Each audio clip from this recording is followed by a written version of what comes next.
Hi, my name is Brad Redding. I am the Director of Instruction at the Resort Course at Grand Dunes in Myrtle Beach, South Carolina. This is another one of those questions I get on my Facebook page, Grand Dunes Golf Academy. And this one's from Neal Morsey. And Neal says, Brad, I have got to stop hitting pull slices. I've got to stop coming over the top. And when I see those kind of questions like that, I say, you know what? This is where most golfers are. They tend to hit pull slices or just slices. And that probably accounts for 75–85% of the population in golf. They hit pull slices. And the concept there is that when you swing a golf club, you've got to understand how it travels in the golf swing. And Neal's problem is probably more of an in, up, and over move in golf. His divots go left. They tend to be either very steep or very thin, and thin being on top of the golf ball. He catches on the toe a lot. And when I see those kind of questions and I see these kind of moves, I say, you know what? They need to kind of find the opposite of where they were. So I've set a little station here to help you understand this. And this is going to help Neal a lot. Neal's golf swing works too much under the plane, inside too much. From there, he has to lift it up and come over the top. Now, when you lift it up, he's doing that because he has to. If I go inside, I can't keep going that way. That would not be proper and would not even look good and wouldn't even feel good. You know you have to get it up here, but he's run out of room. One place he can go from here is straight up. Now, when you go straight up, your body tends to accommodate that and it stops turning. So he's probably got some of this look in his golf swing. Kind of a tilt to the left, and his buddies may say, you know, Neal, you got to reverse weight shift because once you go this way, it'll tend to come down this way, and that's not the issue though. His body's not the problem; it's how this thing right here is traveling. So again, he goes more in, up, and over. Obviously, that would be a very powerful impact. So I've always believed that if I can help people find the opposite of where they've been, they can find the middle. And so what I'd want Neal to do is set a little station like this. All this is a shaft with a swim noodle over it, a kid's swim noodle. Okay, I'll put that up the shaft. Now I lay another club down here on the ground, another little shaft. That's my target line. Okay, and I'm going to step out in front of this to where the club is a good probably foot away from the stick, but my feet are parallel to that. And this shaft is on that angle. I just simply set the club down like this. It's on the same angle. And so what I want Neal to do is this. I want him to find the opposite of where he's been. So on the way back, he's going to go more up or outside of that. Okay? Up and outside of it versus inside. Now, I'm not just going up with my arms. Okay? I'm not trying to lift it up this way. That's not what I want. I want the club to go back this way towards that swim noodle, and the club head actually maybe get beyond it, okay? But it's outside of it. It's beyond it this way, but outside of it, okay? That gives me the width that I want in my golf swing. Now the way I'm doing that is getting my wrist to cock the club up a little bit. I didn't do it very much with my arms this way. Okay? I didn't go away from me. I actually turned and my wrist cock it up, and so I'm on the outside of that. So I'm going more up, and now I'm going to go in. The shaft's going to go off to the left. Up, in, and now I want him to go under this and through. Okay? So it's more up, in, and under, as opposed to in, up, and over. That's where you see most golfers. In, up, and over. So I'm going to reverse that. Now what I want Neal to do is do this very slowly at first. We don't want to hit this so we're far enough away that we wouldn't hit that. Okay? But I'm close enough to where I can see it. So it's more up, in. Shaft's now not pointing over here because once you go in and up, it tends to get pointed over there. Now it's more up and in, and now under.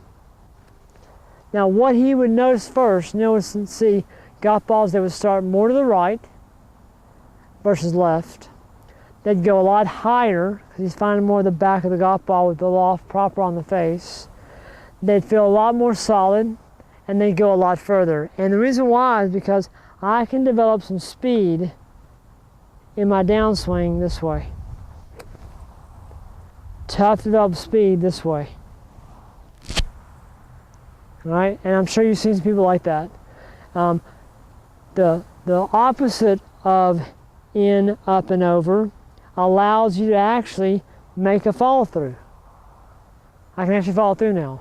Now again, he may notice the golf ball kind of starts out to the right and hangs out there first. The reason why is he can never close, Neal could never close his club face on the way down unless he just kind of forced it. And if he forced it, he'd drive right in the ground. It'd be a big old pull left and he'd go low and left.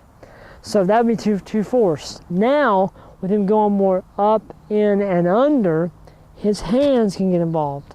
Up, in, and under, his hands can actually turn over.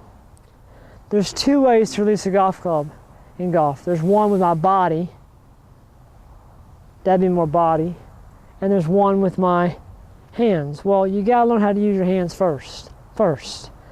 And then once you learn how to use your hands, you might want to add some body into it later. But right now, what we want to do is definitely get it to go more up, in, and under, and take your hands and close the face. So the club, Neal, is actually passing your hands. It's actually passing your hands. Passing your hands. I'm not trying to pull it down with my arms. Up, in, and under. If I pull, I'm there. Well, there's there. Okay? So you've got to let the club kind of pass your hands. It goes more up, in, and under. Club face closes. Do it slow at first. Do it slow to get the sensation. Not making a very big ball through first. Just trying to get that sensation. I'm reversing the motion. Watch how my body starts working now. It starts moving the correct way. If I go in, up, and over, okay, so I didn't try to fix my body there. I fixed how the club traveled, and my body accommodates what the club does.